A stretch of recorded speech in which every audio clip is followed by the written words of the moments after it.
हमने sleep apnoea के बारे में डिटेल में डॉक्टर केवल कृष्ण डंग सर से बात की, जिन्होंने हमें बहुत सारी जानकारी दी, बहुत सारी ऐसी बातें हमें जानने को मिली कि आपके खर्राटे कितनी बड़ी समस्या बन सकते हैं और सही समय पर इसका ट्रीटमेंट भी कराना चाहिए।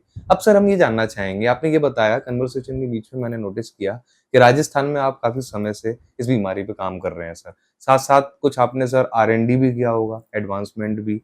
तो आप प्लीज़ एक बार लोगों को हमें बताइए सर इसमें क्या मेडिकल एडवांसमेंट आपने देखिए, ऐड सबसे पहले जब मैं कोटा शहर में आया तो उस समय इस बीमारी से संबंधित सुविधा उपलब्ध नहीं थी। और पहले तो हम लोगों ने इलाज के लिए यहाँ पर कुछ ऐसी मशीनें थी जिनको बाईपैप या सीपैप बोलते हैं, 2001 के अंदर, जो राजस्थान में ही नहीं थी किसी के पास भी। सबसे पहले कोटा में हम लोगों ने इंस्टॉल की थी, बाईपैप जिसको बोलते थे और सीपैप बाईपैप? बोलते हैं। ये बेसिकली स्लीप एप्निया की बीमारी के अंदर और फेफड़ों से संबंधित जो गंभीर बीमारियाँ होती हैं, उसके लिए इस्तेमाल किया जाता है। और 2001 के अंदर हम लोगों ने इसको परचेज़ किया था। और उस समय जो है, जो पेशेंट थे, पहले हम उनका एक ट्रीटमेंट करते थे जो बहुत ही गंभीर इस बीमारी से पीड़ित होते थे। जैसे रात को उनकी सांस बंद हो गई तो अचानक आईसीयू में आ गए लेके, या दिन में बैठे-बैठे बेहोश हो गए, क्योंकि नींद इतनी आ जाती थी कि पेशेंट इतनी नींद आ जाती है कि वो बेहोश जैसा हो जाता है। क्रिटिकल। हाँ, क्रिटिकल बन जाता है। तो पहले क्रिटिकल से हमने शुरुआत करी। बाद में धीरे-धीरे हमें समझ में आने लगा कि हमें इसके लिए जाँच भी होनी ज़रूरी, क्योंकि खाली गंभीर रोगियों तक ही सीमित नहीं था। क्योंकि मैंने जो शुरुआत करी थी न्यूरो हॉस्पिटल के साथ अटैच होकर के और न्यूरो सर्जन के साथ शुरू करी थी। तो खर्राटे का एक सबसे बड़ा कॉम्प्लिकेशन होता है पक्षाघात या स्ट्रोक जिसको बोलते हैं, स्ट्रोक। और जिसको न्यूरो सर्जन और न्यूरोलॉजिस्ट डील करते हैं। जब मैंने इन लोगों के साथ, क्योंकि इन डॉक्टर्स से मेरी दोस्ती थी, तो उनके साथ जब मैंने काम शुरू किया, तो मेरे को समझ में आया कि खर्राटे सिर्फ़ खर्राटे तक ही सीमित नहीं है। ये आपको लकवा देने में और स्ट्रोक देने में या पक्षाघात या ब्लीडिंग करने के अंदर ब्रेन के अंदर, या जिसको हम इंफाक्शन बोलते हैं, वो एक 70% लोगों में पाया जाता है। इस तरह की बीमारी स्ट्रोक की खर्राटे वाले मरीजों में। तब वो हमारे को जब समझ में आने लगा, तो फिर हम लोगों को लगा कि ये हमें इस पे और काम करने के लिए हमारे को जाँच की सुविधा उपलब्ध होनी चाहिए, ताकि जागरूकता भी होनी प्रारंभिक चाहिए। अवस्था में ही इस बीमारी को पकड़ लिया जाए और उसका इलाज किया जाए। इलाज किया तो जाए। क्योंकि बीपी बहुत बढ़ता है इस बीमारी के अंदर। ओके। मरीज 3 गोली 4 गोली, बीपी जब कंट्रोल नहीं होता है तो कार्डियोलॉजिस्ट और फिजिशियन गोली बढ़ाते चले जाते हैं, लेकिन बीपी उसका अनकंट्रोल्ड ही रहता है। बीच-बीच में नॉर्मल भी मिलता है, लेकिन अक्सर बढ़ा हुआ मिलेगा, और उसी कारण से स्ट्रोक, हार्ट अटैक हार्ट और अटैक। बहुत सारी बीमारियाँ पनप जाती हैं। तो जब इलाज के बाद में जब हमने टेस्टिंग की फैसिलिटीज़ शुरू करने की प्लानिंग करी, तो 2006 में सबसे पहले राजस्थान में स्लीप लैब की स्थापना की गई कोटा के अंदर, ओके। जायसवाल हॉस्पिटल में हुई थी। ओके। और उसके बाद में धीरे-धीरे, क्योंकि स्लीप लैब में उस टाइम जो आती थी वो फिक्स मशीन होती थी। आपको एक बेडरूम में या हॉस्पिटल के कमरे में आना होता था, और वहाँ आकर के मरीज को पूरी रात सोना होता था, और मल्टीपल सेंसर्स लगा दिए जाते थे। और वो सेंसर जो है आपकी नींद को पकड़ते थे कि नींद की अवस्था में आप गए, साँस की गति कितनी है, आपकी हार्ट रेट कितनी है, आपके ऑक्सीजन लेवल कितना आ रहा है, आप किस पोज़ीशन में सो रहे हैं। तो ये 2006 में शुरुआत हुई। फिर धीरे-धीरे जैसे-जैसे एडवांसमेंट होता गया, तो स्लीप लैब एक बड़ी मशीन से बदल के एक छोटे से मोबाइल की तरह हो गई। मोबाइल जितना होता है अपने स्मार्ट मोबाइल है, उतने मोबाइल के रूप में आ गई, पर सेंसर जो संख्या थी वही की वही रही।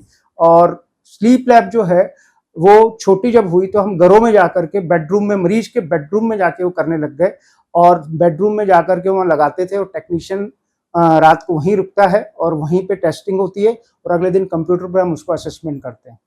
जी। ओके। तो सर जब आपने ये सारी चीज़ें की, तो एक चैलेंजेस वाला सवाल आ रहा है मन में कि किस प्रकार के चैलेंजेस आपने फेस किए? क्योंकि सर एक तरीके से राजस्थान लेवल पे आप काम कर रहे हैं, तो आप थोड़ा-सा हमें अगर कोई चैलेंजेस के बारे में बताएँ? चैलेंजेस यूँ मानेंगे कि भई देखिए, सबसे पहले तो एक तो मरीज को वहाँ आना होता था जहाँ पे हॉस्पिटल का कमरा होता था। हॉस्पिटल के कमरे में आप किसी भी, जब आप अपने ही बेडरूम में सोते हैं रोज़, और नींद ये नहीं आती है। नींद नहीं आती, और नींद आना बहुत हुँ। ज़रूरी है अगर आप इस टेस्ट को करना चाहते हैं। तो अगर मरीज सोएगा नहीं तो बीमारी नहीं पकड़, क्यों? रात में पनपती है सोते समय।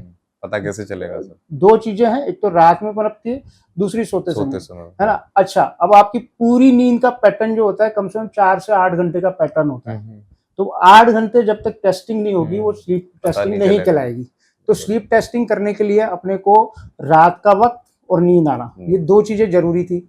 अब तीसरी चीज ये थी कि मशीन फिक्स थी, तो वो हॉस्पिटल में जाके उन करते थे, तो वो एक पोर्टेबिलिटी समस्या हो नहीं गई। थी। तो फिर उसके बाद जब छोटी मशीनें आई तो हम वहां पर पेशेंट के घर पे जाके करने लग गए। लेकिन अब चैलेंजेस जो है, स्लीप लैब के इतने चैलेंजेस हैं कि स्लीप लैब का मतलब ये होता है कि वो स्टडी जिसमें ब्रेन आपका कितना सोया, कितना जाग रहा है, जाग और रहा है। कितनी बार उसको नींद की स्टेजेस, जो नींद की स्टेजेस जिसको बोलेंगे सपनों की नींद और बिना सपनों की नींद, या यूं बोले एनआरईएम, एनआरईएम मतलब non rapid eye movement sleep stage और rapid eye movement sleep stage, ये होना जरूरी है, तभी वो स्लीप स्टडी कहलाती है, अदरवाइज स्लीप स्टडी वो नहीं कहलाती नहीं है। कहलाती। अब जैसे जैसे डेवलपमेंट होते गए तो क्या हुआ कि उसमें कुछ स्लीप लैब के नाम से पॉलीग्राफी आने लग गई। पॉलीग्राफी एक टेस्ट होता है जिसमें रात के टाइम, पॉलीग्राफी वो हाँ जैसे ओके, अपन वो क्रिमिनल्स केस में किए टीवीज में जाते हैं दिखाते हैं ऐसे, हाँ वो पॉलीग्राफी एक्चुअली उसमें क्या करते हैं, हार्ट रेट देखते हैं, ऑक्सीजन लेवल देखते हैं और छाती की गति देखते हैं। तो ये इस तरह से कैटेगराइजेशन करके इंटरनेशनल गाइडलाइंस ने ये करा कि जो बहुत ज़्यादा जिनको गंभीर प्रॉब्लम है और हार्ट अटैक वगैरह, या जिनके ब्लड प्रेशर नॉर्मल रहते हैं, जिनको ज़्यादा प्रॉब्लम स्लीप एपनिया की है, तो उसमें वो करी जा सकती है। लेकिन उसमें ब्रेन कितना सो रहा है ये नहीं बता लगता। ओके। अब वो मल्टीपल सेंसर की जगह लिमिटेड सेंसर हो गए, तो उसको लेवल 3 स्टडी बोलते हैं। और लेवल 1 स्टडी वो कहलाती है जिसमें ब्रेन के अंदर आप कितना सो रहा है, कितना नहीं सो रहा है, वो टेस्ट स्लीप स्टडी कहलाती है एक्चुअल में। और एक लेवल 3 स्टडी होती है, इसको लेवल 1 बोलते हैं, जहाँ ब्रेन का आइडिया लगे, और जहाँ लेवल 3 में ब्रेन के बारे में कुछ भी पता नहीं चलता, ब्रेन सो रहा है नहीं सो रहा है, आप कितनी नींद सोए कुछ पता नहीं चलता, उसके अंदर लेवल 3 स्टडी बोली जाती है। अक्सर ये देखा गया है, क्योंकि देखिए जब आपका ब्रेन के लिए सेंसर्स लगेंगे तो कॉस्टली मशीन लगेगी, और अगर लिमिटेड सेंसर कर देंगे तो चीप हो जाएगा। तो अब वो चीप होने के चक्कर में कई लोग ऐसे हैं जो उस पर काम तो कर रहे हैं पर उनको नॉलेज कुछ भी नहीं है। टेक्नीशियन ऐसे भी हैं जिन्होंने 4 दिन 5 दिन जाकर के किसी के साथ काम कर लिया, वो मशीन खरीद ला, और वो सस्ते में कम रेट में करने दिखाने के चक्कर में वो टेस्ट कर देते हैं जिसका कोई वैल्यू मरीज के फायदेमंद नहीं होता, और वो टेस्ट जो है लेवल 3 स्टडी कर देते हैं। और आज ये दौर आ चुका है ये कि आधुनिकता इस लेवल तक चली गई है कि आपको इस टेस्ट के अंदर ब्लड प्रेशर का भी आइडिया लगता है। रात को सोते समय हम लोग हाथ पे बीपी का कप बांध के नापते हैं, लेकिन इस टेस्टिंग के अंदर हाथ पे कप भी नहीं बांधा जाता, खाली सेंसर से पता लग जाता है कि बीपी रात के टाइम कितना गया। वो ही रात का जो बढ़ा हुआ बीपी है वो ही हार्ट अटैक और लकवे का कारण बनता है। तो जो लेवल 1 स्टडी है उसमें बहुत डिटेल में टेस्टिंग होती है, और मरीज को, जो गंभीर मरीज है और जिनको हृदयघात हो चुके हैं या नहीं हुए हैं, जिनके बीपी बढ़े रहते हैं, शुगर बढ़ी रहती है, या जिनको मतलब जहाँ पे असेसमेंट में दिक्कत आने वाली है, उनको लेवल 1 स्टडी करानी चाहिए, लेवल 3 स्टडी नहीं करानी चाहिए। लेवल 3 स्टडी बहुत लिमिटेड लोगों में काम में होती है और स्क्रीनिंग पर्पज से की जाती है। तो अक्सर ये देखा गया है कि कुछ लोग जो है लेवल 3 स्टडी को स्लीप लैब कह करके स्लीप 1 लेवल स्टडी दिखा करके स्लीप स्टडी के पैसे ले लेते हैं, और ज़्यादा पैसे ले लेते हैं बल्कि, और वो मरीज के लिए कई बार जो है किसी काम की नहीं रहती। सही है सर। तो अब सर आप हमें ये भी बताइए कि अगर हम ट्रीटमेंट प्रोसेस की बात करें तो इस बीमारी के लिए क्या ट्रीटमेंट अवेलेबल है? आप सर सबसे पहले हमें इस बारे में बताइए, फिर हम आगे सर कन्वर्सेशन। ट्रीटमेंट के बारे में बात करने से पहले एक और चैलेंज है। ट्रीटमेंट का जो चैलेंज होता है, बेसिकली टेस्ट जो होता है वो एक दिन नहीं चलता, टेस्ट 2 दिन चलता है। पहले दिन तो पता लगाया जाता है कि कितनी बीमारी है, आपका ब्रेन कितने घंटे सो रहा है, कितना हार्ट पे असर आ रहा है, कितना बीपी बढ़ रहा है, कितना ऑक्सीजन का लेवल जा रहा है। आपको जितने भी मरीज इस वीडियो को देख रहे हैं या जो लोग भी देख रहे हैं, अगर उनको कभी स्लीप स्टडी करानी पड़ती है तो आप अपने डॉक्टर से पूछे मेरे रात का बीपी कितना था। अगर वो बता देता है वो डॉक्टर या वो टेक्नीशियन, तो लेवल 1 स्टडी के, और मैं कितनी नींद में गया, मेरी आरईएम स्लीप कितनी थी, एनआरईएम स्लीप कितनी थी, तो वो लेवल 1 स्टडी है, वो कंप्लीट टेस्ट है। अगर वो नहीं बता पाता है तो इसका मतलब वो लेवल 1 स्टडी नहीं है। तो ये उसके बाद में दूसरे दिन बिना आपके उस टेस्ट के एक मशीन लगा दी जाती है जिसको सीपैप बोलते हैं, वो कितनी बीमारी करेक्ट करी, कितना नहीं करेक्ट किया, और साथ में ऑक्सीजन लेवल नापा जाता है जिसको टाइट्रेशन स्टडी कहते हैं। और वो दूसरे दिन की स्टडी और पहले दिन की स्टडी जिसपे आपने ब्रेन के बारे में और हार्ट और इनके बारे में पता लगाया, वो किया जाता है। तो जब वो दोनों मिलती है तब वो कंप्लीट टेस्ट रिजल्ट आता है। तो दूसरे दिन जो होता है ट्रीटमेंट का पार्ट होता है। ट्रीटमेंट पार्ट में आपकी कितनी बीमारी करेक्ट हुई। तो जब बीमारी करेक्ट नहीं होगी, आप खाली ले, अच्छा कई बार ये भी देखा गया है कि एक दिन का टेस्ट करा के ले आता है मरीज, साहब ये मेरी स्लीप लैब रिपोर्ट है, आप देखिए, अब उसमें ट्रीटमेंट दूसरे वाला तो किया ही नहीं, दूसरी नाइट जो होना था टेस्ट, जिसको टाइट्रेशन स्टडीज बोलते हैं, उसमें ये पता लगाया जाता है, वो मशीन होती है एक, जैसे अपना वैक्यूम क्लीनर का ब्लोअर होता है या हवा फेंकने का ब्लोअर है, उस तरह का ही सीपैप एक मशीन होती है जो बहुत सोफिस्टिकेटेड होती है। वो हवा का प्रेशर देती है नाक के ऊपर और वो सांस नली को खोल देती है, कोई सुई, कोई इंजेक्शन, कुछ नहीं होता, एक सॉफ्ट मास से जो बाहर की हवा है उसको दबाव के साथ मुंह के अंदर वो प्रेशर पैदा करती है ना, जिससे सांस नली खुल जाती है। तो वो कितने प्रेशर पे जाके खुली, कितनी आपकी बीमारी ठीक हुई, कितना आपका ऑक्सीजन का लेवल बढ़ गया, हार्ट रेट को कितना आराम पड़ गया, बीपी कितना आराम पड़ गया, ये सब टेस्टिंग दूसरी रात में की जाती है। लेकिन उसकी कॉस्ट बढ़ जाती है, तो उसमें अगर अपन दोनों मशीनें एक साथ यूज करें जो पहले दिन वाली हो, तो दो कॉस्ट बहुत इतनी ज्यादा चली जाती है कि वो मरीज के लिए संभव नहीं है। तो दूसरी रात में क्या करते हैं, ऑक्सीजन लेवल नापना प्लस सीपैप का प्रेशर नापना। जैसे हम अपने को चश्मा लगना है तो हम क्या करते हैं, आंखों के डॉक्टर के पास जाते हैं, वो अपने लेंस का नंबर निकालते हैं ताकि अपने को साफ दिखाई दे। तो दूसरे दिन की जो स्टडी कहलाती है वो साफ देखने के लिए होता है कि भाई वो साफ हवा आ रही है, अंदर प्रॉपर जा रही है, नहीं जा रही, तो प्रेशर जानना बहुत जरूरी है। तो ये एक और चैलेंज है कि दूसरी रात मरीज के पास टाइम नहीं होता है, तो वो दूसरे दिन की टाइट्रेशन स्टडी नहीं कराना चाहता। तो हम लोगों ने क्या किया है, साइंस ने इसको दो विभागों में विभाजित कर दिया कि एक रात में कर दो अगर मरीज की बीमारी ज्यादा है, और उसको एक ही रात में वो कर देते हैं, जिसमें 6-4 घंटे तो बिना सीपैप के ट्रीटमेंट देख लेते हैं कि बीमारी कितनी है, और 4 घंटे बाद जो सीपैप लगा के करेक्शन देख लेते हैं। पर कई लोगों में ये इंडिकेटेड नहीं होती या नहीं करानी चाहिए, जहां पे डॉक्टर अगर मना करता है। तो 2 नाइट की स्टडी सबसे बेस्ट रहती है, और सिंगल नाइट की स्टडी में स्प्लिट नाइट स्टडी बोलते हैं, उसमें की जा सकती है उन लोगों में जिनमें बीमारी बहुत ज्यादा है। अब ट्रीटमेंट पार्ट में आते हैं, क्योंकि देखिए ये जागरूकता अभी पिछले 20-25 साल पुरानी जागरूकता है इस बीमारी की, और मरीज जो है वो सोचता है यार ये क्या चीज़ है। बीमारी के बारे में जागरूकता 20-25 साल पुरानी है, और जो मशीनें हैं वो भी 20-25 साल पहले ही इंडिया में आई हैं, तो इसकी जागरूकता बहुत कम है। तो अच्छा, मरीज को बोले तेरे को एक रात को मशीन नाक पे लगा के सोना पड़ेगा, आज अपन चश्मा लगा के रात को सोए तो नहीं सो सकते, हमें तकलीफ होगी। या अपन जो है किताब पढ़ते पढ़ते मोबाइल अपने मुंह पे गिर जाए और अपन सो पाएंगे क्या, तो मोबाइल को साइड में रखते तब नींद आएगी। और नींद आने का सही तरीका भी यही कि कोई चीज एक्सटर्नल आपको प्रॉब्लम खड़ी ना करे, तभी आपको अच्छी नींद आती है। और जब वो चैलेंज यहाँ पे खड़ा हो जाता है आकर के कि एक तो मरीज के लिए नई चीज है, दूसरी चीज उसको रात को लगा के सोना पड़ता है, जो कि बहुत तकलीफ दे होता है।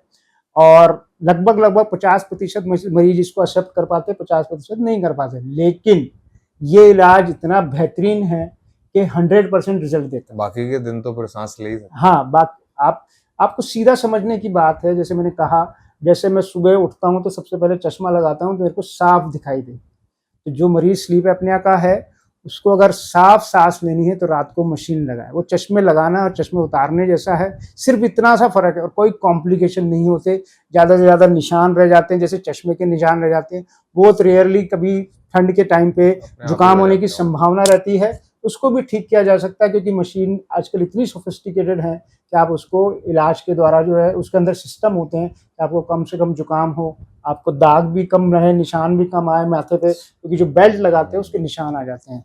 तो कहने का मतलब ये है कि जागरूकता नहीं होने के कारण और नई चीज होने के कारण लोगों के मन में उसके प्रति विश्वास नहीं है। वही चश्मे वाली बात आ जाती है कि आज 200 साल पहले अगर ये हुई होती तो सब इसको एक्सेप्ट कर रहे होते। और सर आखिरी में इस पूरी कन्वर्सेशन में हमें आप ये भी बताइए सर, कितने पेशेंट्स हैं सर, कहाँ से आपके पास सर अपनी बीमारी के लिए लोग अप्रोच कर रहे हैं? अब तो शायद राजस्थान के बाहर से भी लोग आ रहे होंगे आपके पास, क्योंकि इतने समय से सर काम कर रहे हैं। थोड़ा सा हमें इस बारे में अवगत कराइए, कितने पेशेंट्स अभी तक इसका लाभ ले चुके हैं सुविधा का, और वो बेहतरीन हुए हैं, ठीक हुए हैं? मेरे पास कम से कम 1000 पेशेंट इस तरह का होगा जो डेली मशीन लगाता है। और मध्य प्रदेश के आसपास के जो शहर हैं, श्योपुर, भीलवाड़ा और आपका गुना है, और शिवपुरी है, मंदसौर है, नीमच है, यहाँ से पेशेंट आते हैं। अपने कोटा के पेशेंट हैं, बाराबूंदी झालावाड़ के पेशेंट हैं, टोंक के आते हैं, सवाई माधोपुर से आते हैं। तो ये सब यहाँ से पेशेंट आते हैं और अक्सर ये भी देखा गया है कि बड़े-बड़े हॉस्पिटलों में जाकर के वहाँ भर्ती होते हैं, वहाँ बीमारी का पता तो लगा लिया जाता है, लेकिन प्रॉपर तरीके से टाइट्रेशन स्टडीज़ या कंप्लीट टेस्ट करे बगैर ही मशीन एडवाइस कर दी जाती है। तो वो मरीज़ भी, क्योंकि कोटा का वहाँ नाम सुन के बेचारा गया होता है, तो पता चलता है कि वहाँ जाने के बाद में वहाँ तो ठीक हो गया, लेकिन उसको प्रॉपर तरीके से टेस्टिंग्स नहीं हुई, ट्रीटमेंट नहीं प्रॉपर तरीके से टाइट्रेशंस नहीं हुए। बड़े शहर की बात कर रहा हूँ, कोटा से आगे जो इलाज के लिए बड़े शहर फेमस हैं, मेट्रो सिटीज वहाँ पे वगैरह। ऐसा होता है कि वहाँ पे स्लीप स्टडी के नाम पे वही लेवल 3 स्टडी और मशीन एडवाइस कर दी गई बिना टेस्टिंग के, वो गड़बड़ हो जाती है और मरीज ले तो आता है। मरीज जैसे आपने बिना नंबर निकलवाया चश्मा ले आए खरीद के, अब आपको शुरू में तो आपको लगा यार मेरे को बढ़िया दिख रहा है, बाद में धीरे धीरे वो नंबर फिट नहीं बैठता, खराब और हो जाए आगे। हाँ, फिर वो दोबारा से बीमारी पनप जाती है। बहुत सारे हैं या वीआईपी लोग भी हैं जो काफ़ी कोटा के फेमस लोग हैं, वो मशीन लगाते हैं। बहुत सारे डॉक्टर्स हैं जो इस मशीन को यूज़ करते हैं और सबसे बड़ा फ़ायदा ये है कि आपकी जो ज़िंदगी में मतलब जो उम्र छोटी हो गई थी वो उम्र बढ़ जाती है, वही नॉर्मल लाइफ जी पाते हैं जो एक नॉर्मल इंसान जी पाता है। उसका बीपी कंट्रोल में आ जाता है, उसको हार्ट अटैक होने की समस्याएं कम हो जाती हैं, उसका लकवा होने की समस्याएं कम हो जाती हैं, शुगर नॉर्मल लेवल में आ जाती है और बहुत बड़े चक्रव्यूह से बाहर आ जाता है। तो अगर हम साधारण सा सिर्फ इतना सोच लें कि भाई ये चश्मे जैसा है, मेरे को लगाना है और रात को हम इसको लगाएंगे तो मैं ठीक रहूँगा और थोड़ा सा इसको सहन करूँ। जैसे हम नया जूता पहनते हैं, 10-12 दिन काटता है तो वो बाद में धीरे धीरे आदत पड़ एडजस्ट जाती हो है, जाता तो है वो सब। आदत वाली बात है। बहुत अच्छी बात है, बहुत बहुत अच्छी जानकारी मिली। स्लीप एपनिया को डिटेल में जानने को मिला, खर्राटों की समस्या, इसका पहला लक्षण मैं डॉक्टर केवल डंग सर ने बताया, जैसा कि खर्राटों की समस्या से सारी समस्याओं की इजाद की जड़ है। तो अब उसके बाद हमने जाना है कि किस प्रकार सर कितने सालों से ट्रीटमेंट मुहैया करा रहे हैं, R&D भी की, रिसर्च एंड डेवलपमेंट, और साथ साथ मेडिकल एडवांसमेंट में जो मशीनों का सर ने जिक्र किया। एक बार सर मशीन्स के बारे में आप वापस बताइए। सबसे पहले तो मैं एक और बात करना चाहूँगा कि हम लोगों ने इस पे एसोसिएशन भी बनाया था, राजस्थान के अंदर डॉक्टर्स का एसोसिएशन, ओके। एसोसिएशन भी है, जहाँ पे इस जागरूकता लाने के लिए काम किया जा रहा है। डॉक्टर्स हम्म। के लिए जागरूकता लाई जाती है। नेशनल कॉन्फ्रेंसेस में हम लोगों ने ट्रेनिंग प्रोग्राम दिए हैं, स्टेट लेवल पे दिए हैं। कोटा के अंदर ही 2023 के अंदर हम लोगों ने एक बहुत बड़ा प्रोग्राम किया था जो जहाँ पे सभी डॉक्टर्स ने, करीबन 350 डॉक्टर्स लोगों ने पार्टिसिपेट किया था। एक कॉन्फ्रेंस करी थी जहाँ पे बाहर के जो जयपुर के और दिल्ली बम्बई के डॉक्टर्स आए थे इस बीमारी की जागरूकता के लिए। तो ये काम भी हम कर रहे हैं साथ साथ में। और रही बात मशीनों के बारे में, तो मशीनें बहुत सारी हैं, तो इसके लिए अलग से टॉपिक बन जाता है, पर मैं मोटे मोटे तौर पे बता दूं। सीपैप मशीन एक होती है, बाईपेप अलग एक मशीन और होती है, दोनों के काम अलग अलग होते हैं। उसके बारे में एक अलग से वीडियो बनेगा तो ज़्यादा बिल्कुल सर, बिल्कुल। तो हमें अच्छा लगा, तो मशीनों के बारे में जानकारी मिली जो कि मेडिकल एडवांसमेंट के तौर पे हम सबको पता होने चाहिए कि हाँ, इस बीमारी पे अब ट्रीटमेंट के ऑप्शंस आपके पास अवेलेबल है। और हमने जाना कि किस प्रकार पेशेंट्स ने अपने तजुर्बे में इस बीमारी के इलाज को लाए और वो ठीक हो रहे हैं। सर ने बताया हमें कैसे दूर-दूर से लोग, क्योंकि खर्राटे की बीमारी तो सर हर घर में ही एक तरीके से हमने सुना है, नॉर्मल बोलचाल की भाषा में भी बोलते ही हैं, हँसी-मज़ाक जैसा कि आपने बताया कि खर्राटे आते हैं लोगों को। तो वो सारी चीज़ जानकारी मिली और सबसे इम्पोर्टेंट बात, इसका ट्रीटमेंट अब अवेलेबल है कोटा राजस्थान में। Let me refresh that, Kota Rajasthan में खर्राटे की समस्या से जो बाकी रिलेटेड चीज़ें हैं, आपको अगर ट्रीटमेंट कराना है तो एटलीस्ट कंसल्टेशन के लिए आप डॉक्टर केवल कृष्ण डंग से मिल सकते हैं। सर, आप लोगों को एक बार एड्रेस आप वर्बली बताइए, हम स्क्रीन पे भी प्रेजेंट करेंगे। देखिए, मैं वापस से दोहराऊंगा, स्लीप स्टडी का मतलब ये नहीं होता है कि रात को सो गए और 2-3 सेंसर लगा दिए और स्टडी हो गई। आपकी नींद जी सर, कितनी जी सर। आई, आपका बीपी कितना रहा, आपकी जो टेस्टिंग हुई है, आप उसके अंदर अपने टेक्नीशियन से पूछो कि भाई मेरे सर के ऊपर सेंसर लगेंगे कि नहीं लगेंगे। अगर वो मना करता है कि नहीं लगेंगे, तो उस पे जो है इसका मतलब वो स्लीप स्टडी नहीं है। दूसरी चीज़ कि अगर आपको वो बोलता है कि आपको वो नींद के बारे में, स्टेजेस के बारे में नहीं बता पाएगा, बीपी के बारे में नहीं बता पाएगा, तो वो लेवल 1 स्टडी नहीं है। तो जब भी आप स्लीप स्टडी कराएँ, मेरे से कराएँ, किसी और से कराएँ, तो हमेशा पूछें, उस बीमारी के बारे में पूछें, रात को सोते समय कितने घंटे आपकी सांस रुकी, आपका ऑक्सीजन लेवल क्या रहा, बीपी क्या रहा, आप कितनी नींद में गए, ये सब आपका अधिकार है, आपको पूछना चाहिए। और तभी वो लेवल 1 स्लीप स्टडी कराएगी। और अगर आपको मुझसे स्लीप स्टडी करानी है तो मैं हमेशा ये सजेस्ट करता हूँ कि 2 रात की स्टडी कराएं। हम कई बार 3-3 रात भी करते हैं, उसी पैसे में, उसी जांच की कीमत में जो एक बार ली जाती है। हम जब तक सेटिस्फाई नहीं हो जाते कि मरीज की बीमारी इस प्रेशर पे करेक्ट नहीं हो रही है, तो अगले दिन फिर मशीन लगाते हैं। उस पे भी नहीं होती तो तीसरे दिन चौथे दिन करते हैं। तो ऐसे 3 से 4 रात दिन में भी हमारे को करना पड़ता है, तब जाके मरीज की बीमारी से निजात मिलती है और मरीज को बेनिफिट होता है। तो छोटी-छोटी बातें अगर आप ध्यान में रखेंगे तो आपको इस बीमारी से छुटकारा मिलता है और 100% इस इलाज से छुटकारा मिलता है। धन्यवाद। और एक आखिरी सवाल और मेरे मन में आया कि वर्स्ट केस सिनेरियो क्या है खर्राटे की समस्या का सर? हाँ, एक बार हमें वर्स्ट केस सिनेरियो सबसे पहला तो रोड एक्सीडेंट है।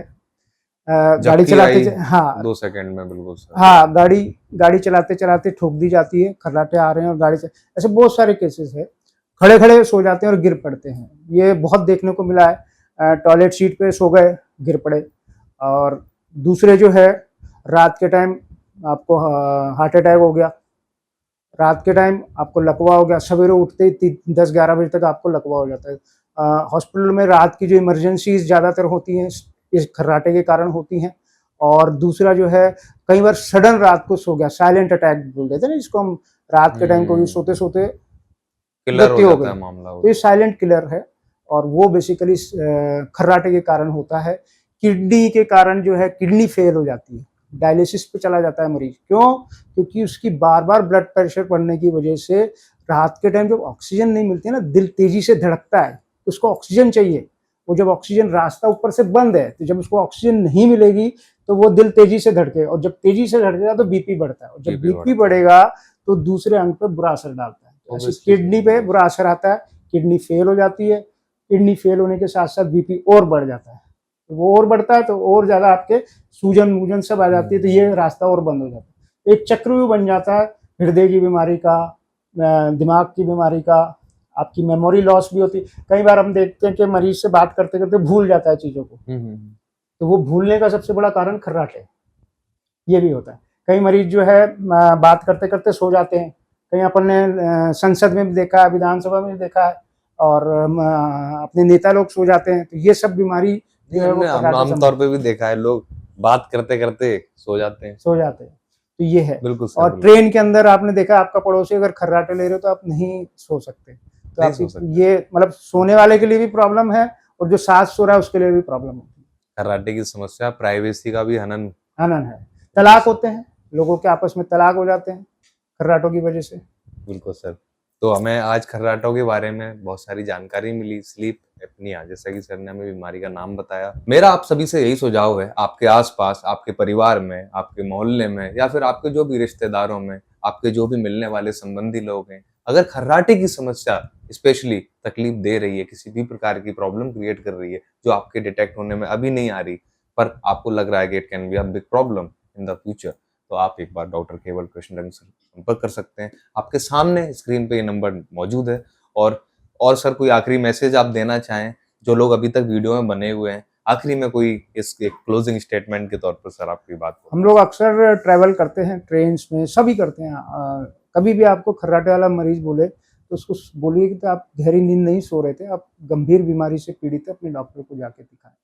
कोई भी आपके घर में पड़ोसी अड़ोसी जो भी खर्राटे लेता है, आपका हस्बैंड, आपकी वाइफ जो भी लेती हैं।